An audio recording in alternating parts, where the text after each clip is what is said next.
30 minutes 30 ನ್ಯೂಸ್ಗೆ ಸ್ವಾಗತ. ನಾನು ನವಿತಾ ಜೈನ್. ಇವತ್ತಿನ ಪ್ರಮುಖ 30 ಸುದ್ದಿಗಳು ಯಾವ್ಯಾವುದು ಒಂದೊಂದಾಗಿ ನೋಡೋಣ. ನಿನ್ನೆ ಕೇರಳದ ಕೋಯಿಕೋಡ್ನಲ್ಲಿ ಏರ್ ಇಂಡಿಯಾ ವಿಮಾನ ಅಪಘಾತಕ್ಕೆ ಈಡಾಗಿದ್ದು 174 ಮಂದಿ ಪ್ರಯಾಣಿಕರಿದ್ದ ವಿಮಾನ ಅಪಘಾತಕ್ಕೀಡಾಗಿದ್ದು ಪೈಲಟ್ ಕೋ ಪೈಲಟ್ ಸೇರಿದಂತೆ 19 ಜನ ಮೃತಪಟ್ಟಿದ್ದಾರೆ ಅನ್ನುವ ಮಾಹಿತಿ ಹೊರಬಿದ್ದಿದೆ. ದುಬೈನಿಂದ ಕೋಜಿಕೋಡ್ಗೆ ಬರ್ತಾ ಇದ್ದ X1344 ಬೋಯಿಂಗ್ 737 ವಿಮಾನದಲ್ಲಿ 174 ಮಂದಿ ಪ್ರಯಾಣಿಕರಿದ್ರು. ಸಂಜೆ 7:41 ಲ್ಯಾಂಡ್ ಆಗಿದ್ದು ರನ್ವೇನಲ್ಲಿ ಅಪಘಾತಕ್ಕೀಡಾಗಿದೆ ಅಂತ ವಿಮಾನಯಾನ ಸಂಸ್ಥೆಯ ಮೂಲಗಳು ತಿಳಿಸಿವೆ. ಮಕ್ಕಳು ಸೇರಿದಂತೆ ಉಳಿದ ಗಾಯಾಳುಗಳನ್ನು ಆಸ್ಪತ್ರೆಗೆ ಸೇರಿಸಲಾಗಿದೆ. 2019ರಲ್ಲಿ ಈ ರನ್ವೇಯಲ್ಲಿರುವ ಸಮಸ್ಯೆಯ ಬಗ್ಗೆ ಡಿಜಿಸಿಎ ಎಚ್ಚರಿಕೆ ಕೊಟ್ಟಿತ್ತು ಅನ್ನುವ ಮಾಹಿತಿ ಲಭ್ಯವಾಗಿದೆ. ಈಗಾಗಲೇ ಈ ಬಗ್ಗೆ ಡಿಜಿಸಿಎ ತನಿಖೆಗೆ ಆದೇಶವನ್ನ ಕೊಟ್ಟಿದೆ.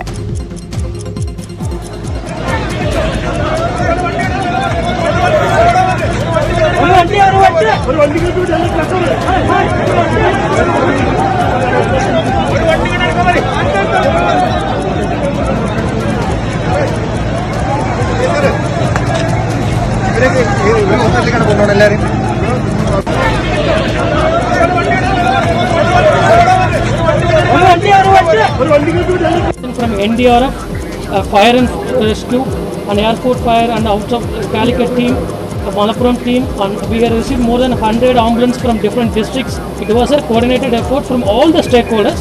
It was very good cooperation, and we completed the rescue operation successfully. Yeah, I think almost all passengers are hospitalized. Not only in medical college, I think Baby Memorial Hospital, MIMS Hospital, Crescent Hospital, and Mitra Hospital. Total passengers are 191. ವಿಮಾನ ದುರಂತಕ್ಕೆ ಮಳೆಯೇ ಕಾರಣ ಅಂತ ಹೇಳಲಾಗ್ತಾ ಇದೆ. ಮಳೆಯಿಂದ ರನ್ವೇಯಿಂದ ನೆನೆದಿದ್ರಿಂದ ವಿಮಾನಕ್ಕೆ control ಸಿಕ್ಕದೆ ಕಾಂಪೌಂಡ್ಗೆ ಅಪ್ಪಳಿಸಿದೆ ಎನ್ನಲಾಗ್ತಿದೆ. ಅದೃಷ್ಟವಶಾತ್ ವಿಮಾನ ಡಿಕ್ಕಿ ಹೊಡೆದು 2 ಹೋಳಾದ್ರೂ ವಿಮಾನಕ್ಕೆ ಬೆಂಕಿ ಹೊತ್ಕೊಂಡಿಲ್ಲ. ಹೀಗಾಗಿ ಸಾವಿನ ಸಂಖ್ಯೆ ಕಡಿಮೆಯಾಗಿದೆ ಅಂತ ಗಾಯಾಳು ಪ್ರಯಾಣಿಕ ಜುನೈದ್ ಹೇಳಿಕೆ ಕೊಟ್ಟಿದ್ದಾರೆ. ಇನ್ನು ವಿಮಾನ ದುರಂತದಲ್ಲಿ 1.5 ವರ್ಷದ ಕಂದ ಸಾವನ್ನಪ್ಪಿದೆ. 85 ವರ್ಷದ ವೃದ್ಧೆ ಸೇರಿದಂತೆ ಒಟ್ಟು 19 ಜನ ದುರ್ಮರಣಕ್ಕೀಡಾಗಿದ್ದಾರೆ. ಮಲಪ್ಪುರಂ ಜಿಲ್ಲೆಯ ಸಹೀದ್ ಸಯೀದ್, ಪಾಲಕ್ಕಾಡ್ನ ಮೊಹಮ್ಮದ್ ರಿಯಾಜ್, 45 ವರ್ಷದ ಮಹಿಳೆ, 85 ವರ್ಷದ ವೃದ್ಧೆ, ವಿಮಾನದ ಪೈಲಟ್, ಕೋ ಪೈಲಟ್, 2 ಮಕ್ಕಳು ಸೇರಿದಂತೆ 19 ಮಂದಿ ಮೃತಪಟ್ಟಿದ್ದಾರೆ. ಕೊರೋನಾ ಹಿನ್ನೆಲೆಯಲ್ಲಿ ವಿದೇಶದಲ್ಲಿ ಸಿಕ್ಕಿಬಿದ್ದ ಭಾರತೀಯರನ್ನ ಕರೆತರುವುದಕ್ಕೆ ಕೇಂದ್ರ ಸರ್ಕಾರವೇ ವಂದೇ ಭಾರತ್ ಯೋಜನೆ ಜಾರಿಗೆ ತಂದಿದೆ. ಅದರಂತೆ ದುಬೈನಲ್ಲಿ ಸಿಲುಕಿದ್ದ 191 ಭಾರತೀಯರನ್ನ ಏರ್ ಇಂಡಿಯಾ ಎಕ್ಸ್ಪ್ರೆಸ್ನ ವಿಮಾನ ಕರ್ಕೊಂಡು ಕಲ್ಲಿಕೋಟೆಗೆ ಆಗಮಿಸಿತ್ತು. ಆದರೆ ಲ್ಯಾಂಡಿಂಗ್ ಆಗಿ ಸ್ವಲ್ಪ ದೂರ ಸಾಗುತ್ತಿದ್ದಂತೆ ರನ್ವೇನಲ್ಲಿ ಈ ಅಪಘಾತವಾಗಿದೆ. ವಿಮಾನದ ಮೂತಿ ನೆಲಕ್ಕಪ್ಪಳಿಸಿದ ಪರಿಣಾಮ ವಿಮಾನ 2 ತುಂಡಾಗಿದೆ. 35 ಆಳದ ಕಂದಕಕ್ಕೆ ವಿಮಾನ ಜಾರಿ ಬಿದ್ದಿದೆ. ಸುರಕ್ಷತಾ ಕ್ರಮಗಳನ್ನು ಅನುಸರಿಸುವಲ್ಲಿ ವಿಫಲವಾಗಿದ್ದ ಕಲ್ಲಿಕೋಟೆ ವಿಮಾನ ನಿಲ್ದಾಣದ ವಿರುದ್ಧ ನಾಗರಿಕ ವಿಮಾನಯಾನ ನಿರ್ದೇಶನಾಲಯ ಆಕ್ರೋಶ ವ್ಯಕ್ತಪಡಿಸಿದ್ದು ನೋಟಿಸ್ ಕೊಟ್ಟಿದೆ. ಕೇರಳ ವಿಮಾನ ದುರಂತಕ್ಕೆ ಪ್ರಧಾನಿ ಮೋದಿ ಸಂತಾಪ ಸೂಚಿಸಿದ್ದಾರೆ. ದುರಂತದಿಂದ ಮನಸ್ಸಿಗೆ ತುಂಬಾ ನೋವಾಗಿದೆ. ಗಾಯಾಳುಗಳು ಬೇಗ ಚೇತರಿಸಿಕೊಳ್ಳಿ. ಘಟನೆ ಬಗ್ಗೆ ಕೇರಳ ಸಿಎಂ ಜೊತೆ ಮಾತನಾಡಿದ್ದೇನೆ. ಅಗತ್ಯ ಇರುವ ಎಲ್ಲಾ ಸಹಾಯ ಮಾಡುವುದಾಗಿ ಮೋದಿ ಟ್ವಿಟರ್ ಅಲ್ಲಿ ತಿಳಿಸಿದ್ದಾರೆ. ಕೇರಳ ವಿಮಾನ ಅಪಘಾತದ ಬಗ್ಗೆ ರಾಷ್ಟ್ರಪತಿ ರಾಮನಾಥ್ ಕೋವಿಂದ್, ಕೇಂದ್ರ ಗೃಹ ಸಚಿವ ಅಮಿತ್ ಶಾ, ರಕ್ಷಣಾ ಸಚಿವ ರಾಜನಾಥ್ ಸಿಂಗ್, ಮಾಜಿ ಪ್ರಧಾನಿ ದೇವೇಗೌಡರು ಸೇರಿದಂತೆ ಹಲವು ಗಣ್ಯರು ಸಂತಾಪ ಸೂಚಿಸಿದ್ದಾರೆ. ಇನ್ನು ಕೊಡಗಿನಲ್ಲಿ ಮಳೆ ಮುಂದುವರೆದಿದೆ. ಜನಜೀವನ ಅಸ್ತವ್ಯಸ್ತವಾಗಿದೆ. ಬ್ರಹ್ಮಗಿರಿ ಬೆಟ್ಟ ಕುಸಿತದ ಬೆನ್ನಲ್ಲೇ ಜಿಲ್ಲೆಯ ಹಲವು ಕಡೆ ಮತ್ತಷ್ಟು ಗುಡ್ಡ ಕುಸಿದಿದೆ. ಬ್ರಹ್ಮಗಿರಿ ಬೆಟ್ಟ ಕುಸಿತವಾಗಿ ತಲಕಾವೇರಿ ದೇವಾಲಯದ ಪ್ರಧಾನ ಅರ್ಚಕ ನಾರಾಯಣ ಆಚಾರ್ ಮತ್ತು ಅವರ ಕುಟುಂಬದ 5 ಕಣ್ಮರೆಯಾಗಿ 3 ದಿನ ಕಳೆಯುತ್ತಾ ಬಂದಿದೆ. ಇದುವರೆಗೂ ಅವರ ಪತ್ತೆ ಕಾರ್ಯ ಯಶಸ್ವಿಯಾಗಿಲ್ಲ. ಭಾರೀ ಮಳೆ ಕಾರ್ಯಾಚರಣೆಗೆ ಅಡ್ಡಿ ಮಾಡಿದೆ. ಇನ್ನು ನಿನ್ನೆ ಸಚಿವ ಸೋಮಣ್ಣ ಕೊಡಗಿಗೆ ಭೇಟಿ ಕೊಟ್ಟಿದ್ದು ಅಲ್ಲೇ ಠಿಕಾಣಿ ಹೂಡಿದ್ದಾರೆ. ನಿನ್ನೆ ಭೂಕುಸಿತ ಆದ ಸ್ಥಳಕ್ಕೆ ಸಚಿವ ಸೋಮಣ್ಣ ತೆರಳಿ ಪರಿಶೀಲನೆ ನಡೆಸಿದ್ರು. ಅಧಿಕಾರಿಗಳ ಜೊತೆಗೂಡಿ ಮಳೆಯನ್ನು ಲೆಕ್ಕಿಸದೆ ರೈನ್ಕೋಟ್ ಹಾಕೊಂಡು 4 ಕಿಲೋಮೀಟರ್ ಬೆಟ್ಟ ಗುಡ್ಡವನ್ನ ಹತ್ತಿ ಭೂಕುಸಿತ ಆಗಿರುವ ಜಾಗವನ್ನ ತಲುಪಿದ್ರು. ಭೂಕುಸಿತವಾಗಿರುವ ಸ್ಥಳವನ್ನ ನೋಡಿ ತೀವ್ರ ಆಶ್ಚರ್ಯಪಟ್ಟರು.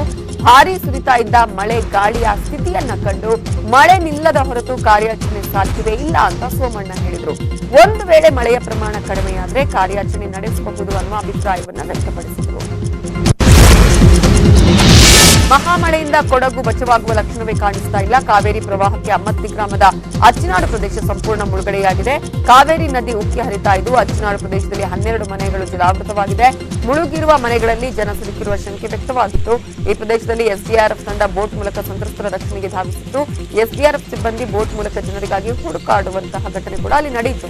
ಸೋಮವಾರಪೇಟೆ ತಾಲೂಕಿನ ಬೆಟ್ಟದ ಕಾಡು ಗ್ರಾಮ ಕಾವೇರಿ ಪ್ರವಾಹಕ್ಕೆ ಮುಳುಗಡೆಯಾಗಿದೆ. ಅಲ್ಲದೆ ಪಕ್ಕದ ಕುಂಬಾರಗುಂಡಿಗೂ ಪ್ರವಾಹದ ನೀರು ನುಗ್ಗಿದೆ. ಜನ ಸಂಕಷ್ಟದಲ್ಲಿದ್ದಾರೆ.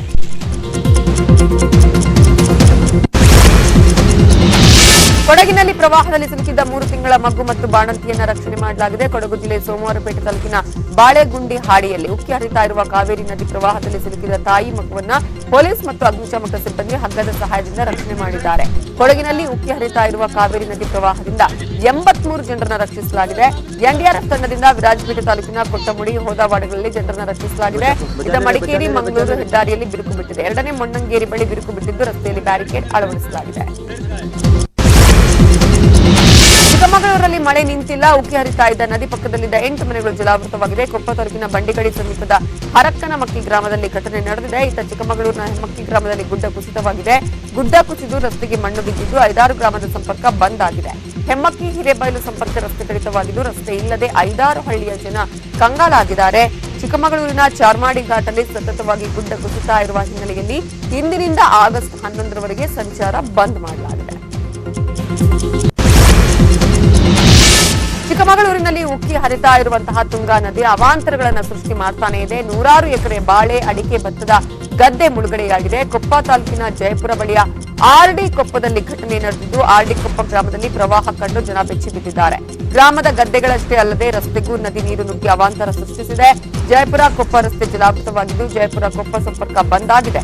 ಶೃಂಗೇರಿ ನಗರದ ಹಲವು ಮನೆಗಳಿಗೆ ನೀರು ನುಗ್ಗಿದೆ. ಜನರನ್ನ ಸ್ಥಳಾಂತರ ಮಾಡಲಾಗುತ್ತಿದೆ. ಹಾಸನದಲ್ಲಿ ನಿರಂತರವಾಗಿ ಮಳೆಯಾಗ್ತಾ ಇರುವ ಪರಿಣಾಮ ಜೀವನದಿ ಹೇಮಾವತಿ ಉಕ್ಕಿ ಹರಿತಾ ಇದೆ. ಜಿಲ್ಲೆಯಲ್ಲಿ ನಿರಂತರ ಮಳೆಯಿಂದ ಹೇಮಾವತಿ ಒಳ ಹರಿವಿನಲ್ಲಿ ಭಾರೀ ಹೆಚ್ಚಳವಾಗಿದೆ. ಹೀಗಾಗಿ ನಿನ್ನೆ ರಾತ್ರಿ ಹೇಮಾವತಿ ಜಲಾಶಯದಿಂದ ನದಿಗೆ ನೀರು ಬಿಡಲಾಗಿದೆ. 6 ಕ್ರಸ್ಟ್ ಗೇಟ್ಗಳ ಮೂಲಕ ಜಲಾಶಯದಿಂದ 20,000 ಕ್ಯೂಸೆಕ್ ನೀರು ಬಿಡುಗಡೆ ಮಾಡಲಾಗಿದೆ. 4ನೇ ದಿನದ ಆಶ್ಲೇಷ ಮಳೆಗೆ ಹೇಮಾವತಿ ನದಿ ತುಂಬಿ ಹರಿತಾ ಇದೆ. ಮತ್ತೊಂದು ಕಡೆ ಬೇಲೂರು ತಾಲೂಕಿನಲ್ಲಿರುವ ಯಗಚಿ ವಾಟೆಹೊಳೆ ಜಲಾಶಯದಿಂದಲೂ ಹೆಚ್ಚಿನ ನೀರನ್ನ ಬಿಡುಗಡೆ ಮಾಡಲಾಗಿದೆ. ಕಂದಾಯ ಸಚಿವ ಆರ್ ಅಶೋಕ್ ಉಡುಪಿ ಮತ್ತು ಉತ್ತರ ಕನ್ನಡ ಜಿಲ್ಲೆಗಳಿಗೆ ಭೇಟಿ ಕೊಟ್ಟು ಮಳೆ ಹಾನಿ ಬಗ್ಗೆ ಪರಿಶೀಲನೆಯನ್ನು ನಿನ್ನೆ ನಡೆಸಿದ್ದಾರೆ. ನಿನ್ನೆ ಉಡುಪಿ ಬಳಿಕ ಚಿಕ್ಕಲಕೋಳ ಗ್ರಾಮದಲ್ಲಿರುವ ಕಾಳಜಿ ಕೇಂದ್ರಕ್ಕೆ ಅಶೋಕ್ ಭೇಟಿ ಕೊಟ್ಟರು. ಆರ್ ಅಶೋಕ್ ಜೊತೆ ಸಚಿವ ಶಿವರಾಮ್ ಹೆಬ್ಬಾರ್ ಕೂಡ ಇದ್ರು.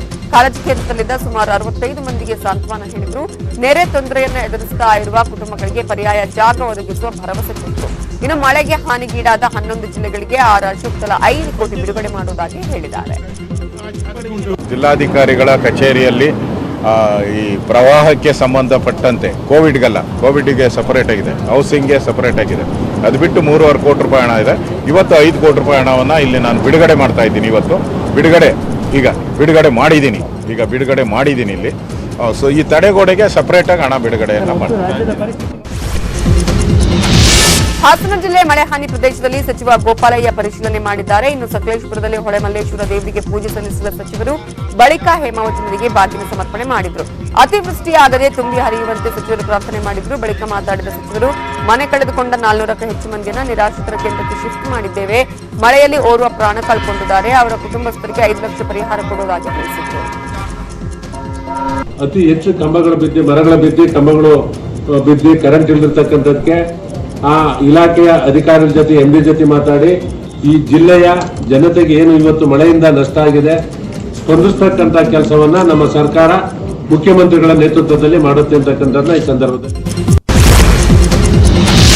ಮಡಿಕೇರಿ ಭಾಗದಲ್ಲಿ ಹೆಚ್ಚಿನ ಮಳೆ ಆಗ್ತಿರೋದ್ರಿಂದ ಕೆಆರ್ಎಸ್ಗೆ ಒಳ ಹರಿವು ಹೆಚ್ಚಾಗಿದೆ. ಡ್ಯಾಂ ಸುರಕ್ಷತಾ ದೃಷ್ಟಿಯಿಂದ ನದಿಗೆ 30,000 ಕ್ಯೂಸೆಕ್ ನೀರು ಬಿಡುಗಡೆ ಮಾಡಲಾಗಿದೆ. ಹೀಗಾಗಿ ಡ್ಯಾಂ ಕೆಳಗಿನ ನದಿ ಪಾತ್ರದ ಜನರಿಗೆ ಜಿಲ್ಲಾಡಳಿತ ಎಚ್ಚರಿಕೆ ಕೊಟ್ಟಿದೆ. ಒಳ ಹರಿವು ಮತ್ತಷ್ಟು ಹೆಚ್ಚಾದ್ರೆ ಹೊರ ಹರಿವು ಕೂಡ 50,000 ಕ್ಯೂಸೆಕ್ಗೆ ಇರುವ ಸಾಧ್ಯತೆ ಇದೆ. ಈಗಾಗಲೇ ರಂಗನತಿಟ್ಟು ಪಕ್ಷಿಧಾಮ ಪ್ರವಾಹಕ್ಕೆ ಬಂದಾಗಿದ್ದು ನದಿ ಪಾತ್ರದ ಗ್ರಾಮಗಳಲ್ಲಿ ಎಚ್ಚರಿಕೆಯ ಸಂದೇಶವನ್ನ ರವಾನಿಸಲಾಗಿದೆ. ಮೈಸೂರಲ್ಲಿ ಕಪಿಲಾ ನದಿಗೆ 78,000 ಕ್ಯೂಸೆಕ್ ನೀರು ಬಿಡುಗಡೆ ಮಾಡಲಾಗಿದೆ. ಕಬಿನಿ ಹಾಗೂ ನುಗ್ಗು ಜಲಾಶಯದಿಂದ ನೀರು ಬಿಡುಗಡೆ ಮಾಡಲಾಗಿದ್ದು ಇವತ್ತು ಬೆಳಗ್ಗೆಯಿಂದ ಮೈಸೂರು ಊಟಿ ಹೆದ್ದಾರಿ ಬಂದಾಗುವ ಸಾಧ್ಯತೆ ಇದೆ. ಕಳೆದ ವರ್ಷ ಇಷ್ಟು ನೀರು ಬಿಟ್ಟ ಕಾರಣ ಹೆದ್ದಾರಿ ಮೇಲೆ ನೀರು ಹರಿದಿತ್ತು. ನಂಜನಗೂಡಿನ ಮಲ್ಲನ ಮೂಲೆಬಟ್ಟದ ಬಳಿ ಹೆದ್ದಾರಿ ಮೇಲೆ ನೀರು ಬಂದಿತ್ತು. ಇವತ್ತು ನಂಜನಗೂಡು ಪಟ್ಟಣದ ಮತ್ತಷ್ಟು ಜಾಗಕ್ಕೆ ನೀರು ನುಗ್ಗುವ ಸಾಧ್ಯತೆ ಇದೆ. ಇವತ್ತು ಮತ್ತಷ್ಟು ನೀರು ಬಿಡೋದ್ರಿಂದ ನದಿ ಪಾತ್ರದ ಸ್ಥಳಗಳಲ್ಲಿ ನೀರು ನುಗ್ಗುವ ಸಾಧ್ಯತೆ ಇದೆ ಅಂತ ತಾಲೂಕು ಆಡಳಿತ ಎಚ್ಚರಿಕೆಯನ್ನ ಕೊಟ್ಟಿದೆ. ಯಾದಗಿರಿಯ ಕೃಷ್ಣ ಹಾಗೂ ಭೀಮಾ ನದಿ ತೀರದಲ್ಲಿ ಪ್ರವಾಹ ಭೀತಿ ಎದುರಾಗಿದೆ. ಹೀಗಾಗಿ ನದಿ ಹಾಗೂ ಹಳ್ಳದ ತೀರಕ್ಕೆ ಜನ ಹೋಗಬಾರದು ಅಂತ ಜಿಲ್ಲಾಧಿಕಾರಿ ಎಂ ಕೂರ್ಮಾರಾವ್ ಸೂಚನೆ ಕೊಟ್ಟಿದ್ದಾರೆ. ಜೊತೆಗೆ ಜಿಲ್ಲೆಯಲ್ಲಿ ಪ್ರವಾಹ ಪರಿಸ್ಥಿತಿ ಎದುರಿಸಲು ನೋಡಲ್ ಅಧಿಕಾರಿಗಳ ನೇಮಕ ಮಾಡಲಾಗಿದ್ದು ಜನರನ್ನ ಸುರಕ್ಷಿತ ಸ್ಥಳಕ್ಕೆ ಸ್ಥಳಾಂತರ ಮಾಡಲು ಅಗತ್ಯ ಕ್ರಮಗಳನ್ನು ಅಧಿಕಾರಿಗಳು ವಹಿಸಲಿದ್ದಾರೆ. ಸದ್ಯ ಬಸವಸಾಗರ ಜಲಾಶಯದಿಂದ ಕೃಷ್ಣಾ ನದಿಗೆ 1,80,000 ಕ್ಯೂಸೆಕ್ ನೀರು ಬಿಡಲಾಗುತ್ತಿದೆ. ಮುಂದಿನ ದಿನಗಳಲ್ಲಿ ಕೃಷ್ಣಾ ನದಿಗೆ ಮತ್ತೆ ಹೆಚ್ಚು ನೀರು ಕೊಡುವ ಸಾಧ್ಯತೆ ಇದೆ. ಹೀಗಾಗಿ ಜನ ಯಾವುದೇ ಕಾರಣಕ್ಕೂ ನದಿ ತೀರಕ್ಕೆ ತೆರಳದಂತೆ ಜಿಲ್ಲಾಧಿಕಾರಿ ಸೂಚನೆಯನ್ನ ಕೊಟ್ಟಿದ್ದಾರೆ. ಧಾರವಾಡ ಜಿಲ್ಲೆಯಾದ್ಯಂತ ಧಾರಾಕಾರವಾಗಿ ಮಳೆ ಸುರಿತಾ ಇದ್ದು ಬೆಣ್ಣೆಹಳ್ಳ ತುಂಬಿ ಹರಿತಾ ಇದೆ. ವರುಣಾರ್ಭಟಕ್ಕೆ ಬ್ರೇಕ್ ಹಾಕಲು ಹುಬ್ಬಳ್ಳಿ ಗ್ರಾಮೀಣ ತಹಶೀಲ್ದಾರ್ ಹಳ್ಳದ ಪಾತ್ರದಲ್ಲಿರುವ 13 ಹಳ್ಳಿಗಳಿಗೆ ನೋಡಲ್ ಅಧಿಕಾರಿಗಳನ್ನು ನೇಮಿಸಿ ಆದೇಶ ಹೊರಡಿಸಿದ್ದಾರೆ. ಪ್ರವಾಹ ಪರಿಸ್ಥಿತಿಯನ್ನು ಎದುರಿಸಲು ಮುಂಜಾಗ್ರತಾ ಕ್ರಮವಾಗಿ ಗ್ರಾಮಸ್ಥರನ್ನು ಒಳಗೊಂಡ ಸ್ವಯಂ ಸೇವಕರ ತಂಡ ರಚಿಸಿದ್ದಾರೆ. ನೋಡಲ್ ಅಧಿಕಾರಿಗಳು ಗ್ರಾಮಗಳಲ್ಲಿ ಪ್ರವಾಹದ ಕುರಿತು ಸಭೆ ನಡೆಸಲು ಸೂಚಿಸಿದ್ದಾರೆ. ಗ್ರಾಮಗಳಲ್ಲಿನ ವೃದ್ಧರು, ಮಹಿಳೆಯರು, ಮಕ್ಕಳು ಹಾಗೂ ಗರ್ಭಿಣಿಯರ ಮಾಹಿತಿ ಸಂಗ್ರಹಿಸಬೇಕು. ಹಳ್ಳದ ಪಾತ್ರದಲ್ಲಿರುವ ಜನರನ್ನ ಸುರಕ್ಷಿತ ಸ್ಥಳಕ್ಕೆ ಸ್ಥಳಾಂತರಿಸಬೇಕು. ಶಿಥಿಲಗೊಂಡ ಮನೆಗಳ ಮಾಹಿತಿ ಸಂಗ್ರಹಿಸಬೇಕು. ಮಳೆ ಹಾನಿಯ ಮಾಹಿತಿಯನ್ನ 24 ಗಂಟೆ ಒಳಗೆ ಕೊಡಬೇಕು. ಜಾನುವಾರುಗಳಿಗೆ ಅಗತ್ಯ ಲಸಿಕೆ, ಔಷಧಿಗಳ ಸಿದ್ಧತೆ ಮಾಡಿಕೊಳ್ಳಬೇಕು. ಗ್ರಾಮದಲ್ಲಿನ ಉತ್ತಮ ಈಜುಗಾರರು, ಜೆಸಿಬಿ, ಟ್ರ್ಯಾಕ್ಟರ್ ಮಾಲೀಕರ ವಿವರ ಸಿದ್ಧಪಡಿಸಬೇಕು ಅಂತ ಅಧಿಕಾರಿಗಳಿಗೆ ಸೂಚನೆ ಕೊಟ್ಟಿದ್ದಾರೆ. ನಾರಾಯಣಪುರದ ಬಸವಸಾಗರ ಡ್ಯಾಂನಿಂದ ಅಪಾರ ಪ್ರಮಾಣದ ನೀರು ಬಿಡುಗಡೆ ಮಾಡಲಾಗಿದೆ. ಹೀಗಾಗಿ ಹೂವಿನ ಹಡಗಿ ಸೇತುವೆ ಮುಳುಗುವ ಹಂತಕ್ಕೆ ಬಂದಿದೆ. ದೇವದುರ್ಗ ಮೂಲಕ ರಾಯಚೂರು, ಕಲಬುರಗಿಗೆ ಸಂಪರ್ಕ ಕಲ್ಪಿಸುವ ಮುಖ್ಯ ಸೇತುವೆ ಇದಾಗಿದ್ದು ಬಸವಸಾಗರ ಜಲಾಶಯದಿಂದ ನದಿಗೆ 1.79 ಲಕ್ಷ ಕ್ಯೂಸೆಕ್ ನೀರು ನದಿಗೆ ಬಿಡಲಾಗುತ್ತಿದೆ.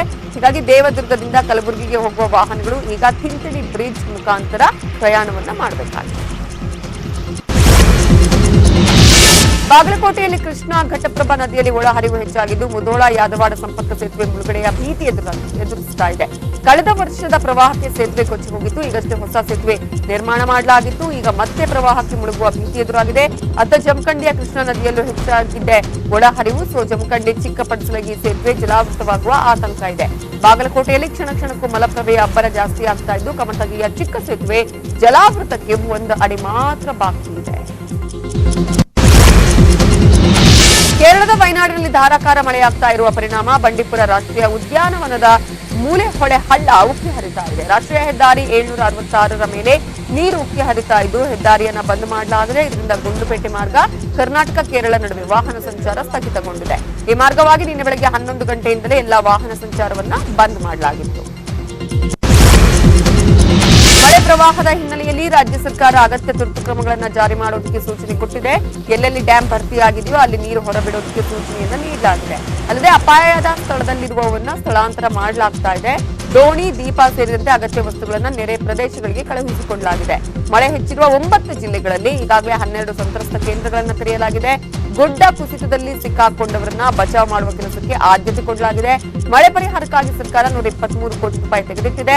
ಕೋವಿಡ್ ಕಾರ್ಯಕ್ಕೆ ಮೀಸಲಿಟ್ಟಿರುವ 90 ಕೋಟಿ ರೂಪಾಯಿಯನ್ನ ಮಳೆ ಪರಿಹಾರ ಕಾರ್ಯಕ್ಕೆ ಬಳಸಲು ಅವಕಾಶ ನೀಡಲಾಗಿದೆ. ಅಲ್ಲದೆ ಸಂಬಂಧಪಟ್ಟ ಇಲಾಖೆಯ ಯಾವ ಅಧಿಕಾರಿ ಮತ್ತು ಸಿಬ್ಬಂದಿ ರಜೆ ಮೇಲೆ ತೆರಳುವಂತಿಲ್ಲ ಅಂತ ಸೂಚಿಸಲಾಗಿದೆ. ಸಿಎಂ ದೈಹಿಕವಾಗಿ ಆಸ್ಪತ್ರೆಯಲ್ಲಿದ್ದರೂ ಮಾನಸಿಕವಾಗಿ ಜನರ ಜೊತೆ ಇದ್ದಾರೆ ಅಂತ ಸಚಿವರಾಗಿರುವ ಡಾಕ್ಟರ್ ಸುಧಾಕರ್ ಹೇಳಿದ್ದಾರೆ. ಇನ್ನು ಆಸ್ಪತ್ರೆಯಲ್ಲಿದ್ದರೂ ಸಕಾಲಕ್ಕೆ ಸಲಹೆ ಸೂಚನೆಯ ಆದೇಶ ಮಾಡ್ತಾ ಇದ್ದಾರೆ ಅಂತ ಡಾಕ್ಟರ್ ಸುಧಾಕರ್ ಹೇಳಿದರು.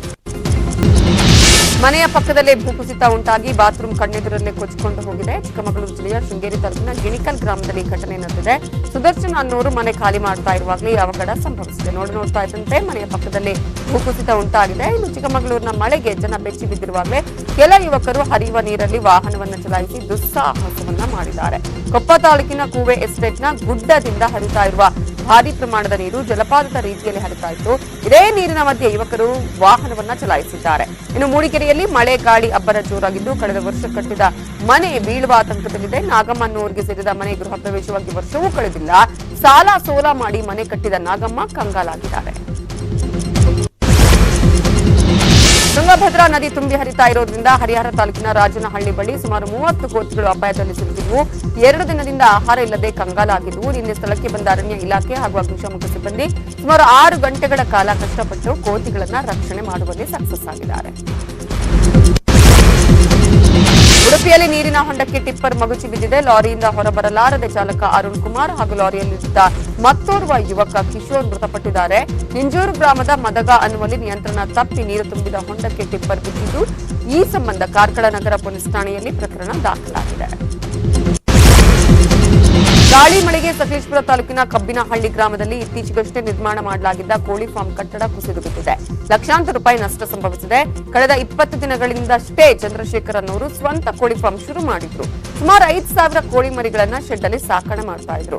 ನಿನ್ನೆ ರಾತ್ರಿಯ ಮಳೆಗೆ ಕೋಳಿ ಫಾರ್ಮ್ ಕಟ್ಟಡ ಕುಸಿದಿದ್ದು ನೂರಾರು ಕೋಳಿಗಳು ಸಾವನ್ನಪ್ಪಿವೆ. ಅಂದಾಜು 12 ಲಕ್ಷ ರೂಪಾಯಿಗೂ ಅಧಿಕ ನಷ್ಟ ಸಂಭವಿಸಿದೆ ಹೇಳಲಾಗಿದೆ.